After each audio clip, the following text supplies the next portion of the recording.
Lalu aku melihat langit yang baru dan bumi yang baru, sebab langit yang pertama dan bumi yang pertama telah berlalu, dan laut pun tidak ada lagi.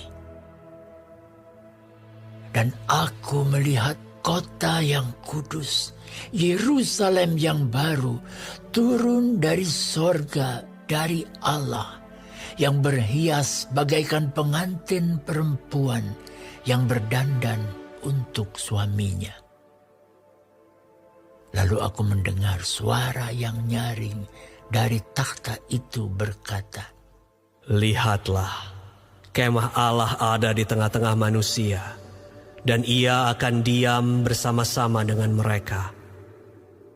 Mereka akan menjadi umatnya, dan ia akan menjadi Allah mereka. Dan ia akan menghapus segala air mata dari mata mereka. Dan maut tidak akan ada lagi. Tidak akan ada lagi perkabungan, atau ratap tangis, atau duka cita. Sebab segala sesuatu yang lama itu telah berlalu." Ia yang duduk di atas takhta itu berkata, "Lihatlah, aku menjadikan segala sesuatu baru."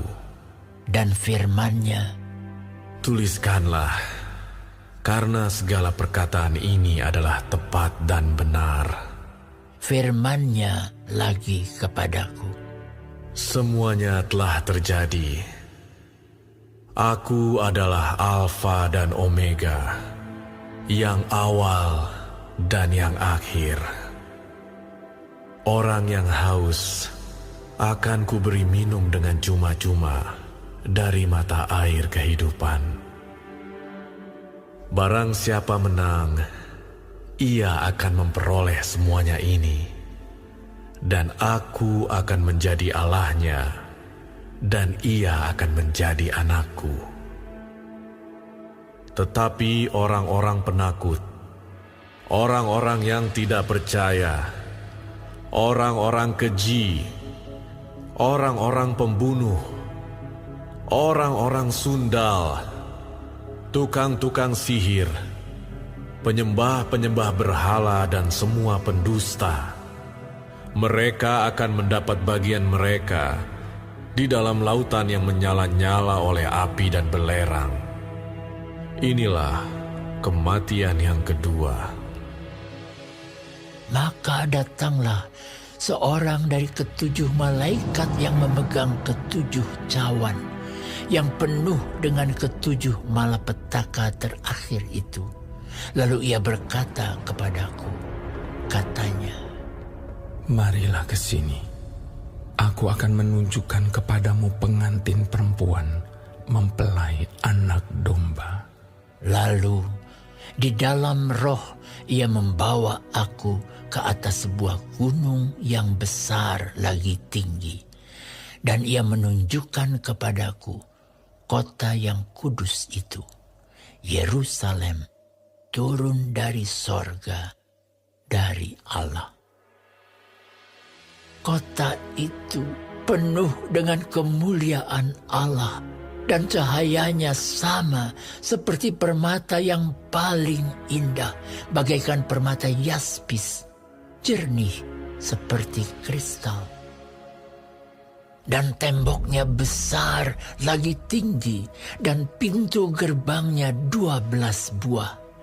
Dan di atas pintu-pintu gerbang itu ada 12 malaikat, dan di atasnya tertulis nama ke-12 suku Israel.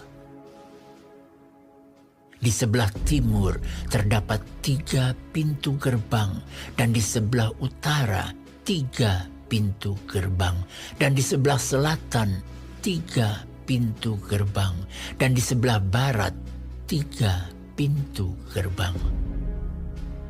Dan tembok kota itu mempunyai 12 batu dasar, dan di atasnya tertulis ke-12 nama ke-12 rasul anak domba itu. Dan ia yang berkata-kata dengan aku mempunyai suatu tongkat pengukur dari emas untuk mengukur kota itu, serta pintu-pintu gerbangnya dan temboknya. Kota itu bentuknya 4 persegi, panjangnya sama dengan lebarnya, dan ia mengukur kota itu dengan tongkat itu 12.000 stadia, panjangnya dan lebarnya dan tingginya sama. Lalu ia mengukur temboknya 144 hasta menurut ukuran manusia, yang adalah juga ukuran malaikat. Tembok itu terbuat dari permata yaspis, dan kota itu sendiri dari emas tulen, bagaikan kaca murni. Dan dasar-dasar tembok kota itu dihiasi dengan segala jenis permata. Dasar yang pertama batu yaspis, dasar yang kedua batu nilam, dasar yang ketiga batu mira, dasar yang keempat batu zamrud, dasar yang kelima batu unam, dasar yang keenam batu sardis, dasar yang ketujuh batu ratna cempaka, yang kedelapan batu beril, yang kesembilan batu krisolit, yang kesepuluh batu krisopras, yang ke-11 batu lazuardi, dan yang ke-12 batu kecubung. Dan ke-12 pintu gerbang itu adalah 12 mutiara. Setiap pintu gerbang terdiri dari 1 mutiara, dan jalan-jalan kota itu dari emas murni bagaikan kaca bening. Dan aku tidak melihat bait suci di dalamnya, sebab Allah Tuhan yang Maha Kuasa adalah bait sucinya. Demikian juga Anak Domba itu. Dan kota itu tidak memerlukan matahari dan bulan untuk menyinarinya, sebab kemuliaan Allah meneranginya, dan Anak Domba itu adalah lampunya. Dan bangsa-bangsa akan berjalan di dalam cahayanya, dan raja-raja di bumi membawa kekayaan mereka kepadanya. Dan pintu-pintu gerbangnya tidak akan ditutup pada siang hari, sebab malam tidak akan ada lagi di sana. Dan kekayaan dan hormat bangsa-bangsa akan dibawa kepadanya. Tetapi tidak akan masuk ke dalamnya sesuatu yang najis, atau orang yang melakukan kekejian atau dusta, tetapi hanya mereka yang namanya tertulis di dalam kitab kehidupan Anak Domba itu.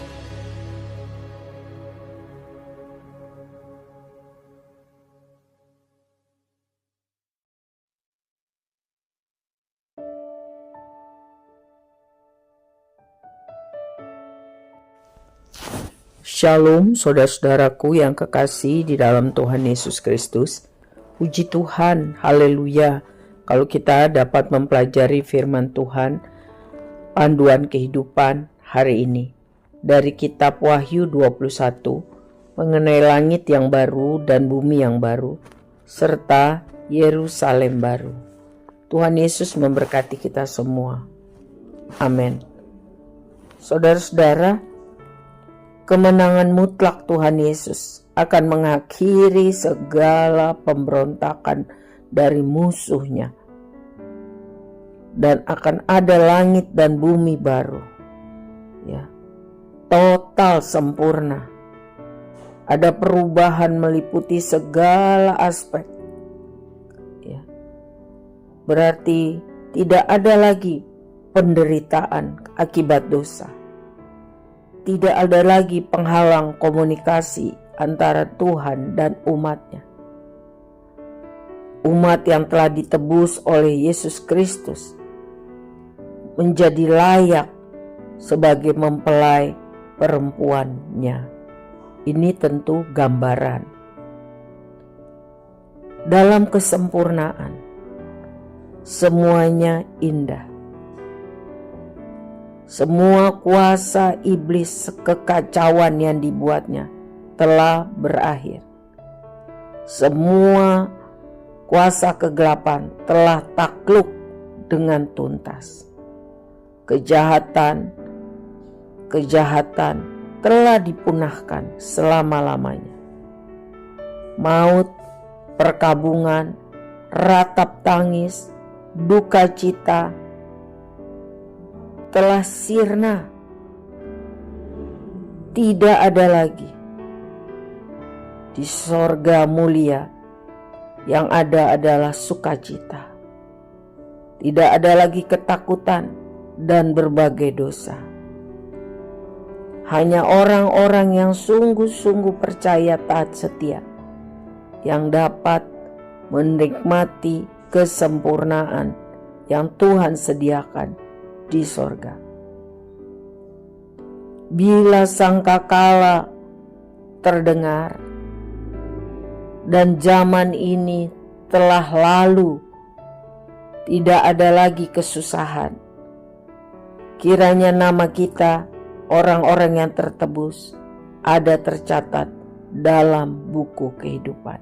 Mari kita sungguh-sungguh setia menyembah Tuhan, menyaksikan firman-Nya, berita Injil, kabar baik, kabar sukacita. Tuhan akan menolong kita sampai semuanya selesai dan kita kedapatan sempurna karena kasih kuasa Tuhan yang menyertai kita. Terpujilah Tuhan. Amin.